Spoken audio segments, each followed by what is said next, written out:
Le Grand Tour des formations en Charente, une émission coproduite par RCF Charente et Radio Attitude. Le Centre d'information et d'orientation. Gérard Bonanno, bonjour. Bonjour. Alors, vous allez nous présenter, on dit le ou les CIO?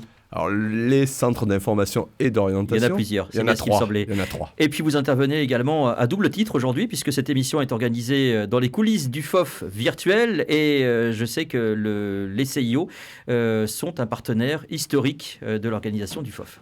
Oui, ça a été, une nouvelle aventure pour mettre en place ce genre d'événement. Avec les événements que nous connaissons tous, la situation sanitaire, mais ça s'est passé. Et puis, les conférences, j'espère, vont être visualisées de manière, un peu plus tard, de manière podcastée par les familles et les élèves. Absolument. J'espère.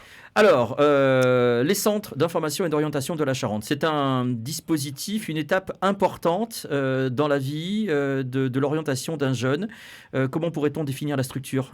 Alors, il y a trois structures sur la Charente. Ouais. On s'est divisé en trois. Donc, une structure à Confolens, une structure à Angoulême et une structure à Cognac où on trouve des psychologues de l'éducation nationale, éducation, développement, conseil en orientation, parce qu'on a des psychologues d'éducation nationale aussi dans le premier degré, mais qui ne font pas exactement le même métier que nous, puisque nous, la particularité des centres d'information et d'orientation, c'est qu'on a un fonds documentaire qui permet aux familles de venir chercher une information, soit sur des formations, alors ça c'est classique, soit sur des métiers, et nous avons un grand fonds documentaire qui s'appuie sur les publications de l'ONICEP, qui sont des publications nationales.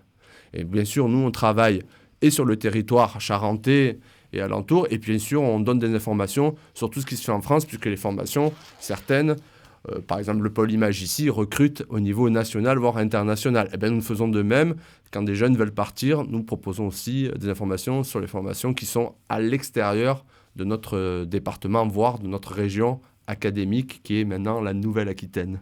Donc votre travail, c'est de collecter de l'information, de la centraliser et de proposer toute cette documentation aux jeunes qui viennent vous rencontrer.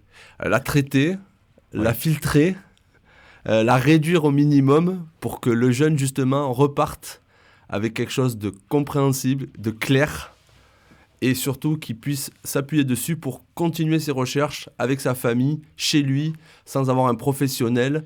Parce qu'en France, on est des spécialistes des sigles, on est des spécialistes des anglicismes aussi. J'ai beaucoup entendu les personnes qui sont intervenues avant. Donc on essaie de faire un peu de clarté, parce qu'il y a des gens qui ne sont pas ils sont pas familiarisés avec ce genre de choses.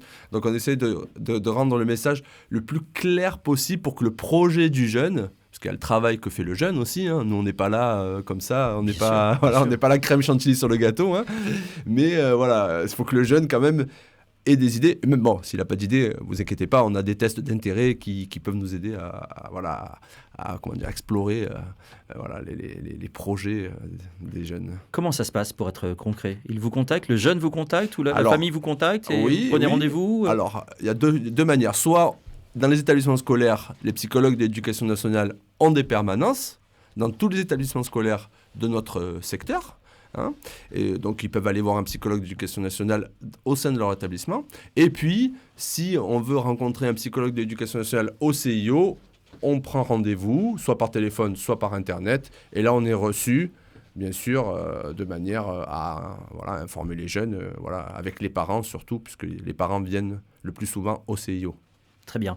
Le site internet du CIO, c'est un portail incontournable. CIO-angoulême@ac-poitiers.fr. Donc vous allez retrouver pas mal d'informations. Et puis après, sinon par téléphone, au 05 16 52 69 10. Mais bon, ça, on pourra peut-être le rappeler. On va le redonner de suite. Redonner le numéro de téléphone. 05 16 52 69 10. Alors ce matin, on a essayé de balayer un grand nombre de formations. On a parlé légèrement, notamment avec le LISA tout à l'heure, mais des formations proposées par l'Éducation nationale. Et pourtant, les établissements ici en Charente sont nombreux. Charles de Coulon, vous allez me confirmer peut-être à chaque fois. Donc Charles de Coulon propose forcément des formations. Le LISA, on en a parlé avec le pôle Magélis. Le lycée professionnel Louis Delage à Cognac. Cognac, oui. Le lycée professionnel Jean-Albert Grégoire de Soyaux, très Donc connu. les métiers du transport logistique, plus précisément, oui. Les métiers liés au monde de l'agriculture, au sens large, parce qu'il y a l'œnologie, alors là je pense à l'oisellerie. Oui, avec les gestions d'exploitation, etc., etc. Oui, en effet, oui. Et puis les MFR, qui sont des établissements un peu spécifiques, notamment qui proposent des solutions d'apprentissage et de découverte des métiers. Il y en a plusieurs dans le département. Alors, l'apprentissage, c'est à la fois les lycées dits publics et à la fois les structures dites privées sous contrat de type MFR. On retrouve de tout partout. Donc voilà. Parmi les établissements, les BTS proposés par Marguerite de Valois. Les BTS, oui, et puis surtout les diplômes post-bac aussi à Charles Coulon dans les arts appliqués. Et le LISA aussi qui propose des BTS, ça, il faut pas l'oublier. Absolument, voilà. Absolument. Après, au niveau des lycées sur la Charente, sur nos 5 lycées généraux technologiques sur le bassin d'Angoulême, il y a quand même une polyvalence des formations qu'on ne va pas énumérer maintenant parce que ça prendrait diplôme, mais ça va du bâtiment, on passe sur le bâtiment, je parle du bâtiment, mais en général, je veux dire, tout ce qui est entretien du bâtiment, etc., sur le SIAC, mais on a de la maintenance, on a des métiers de la gestion, on a des métiers du service aux personnes, bon, on a vraiment une grande variété de formations. Parfait. Bac pro, essentiellement, et bien sûr, on a des CAP. Merci Gérard Bodano. Le Grand Tour des formations en Charente, une émission coproduite par RCF Charente et Radio Attitude.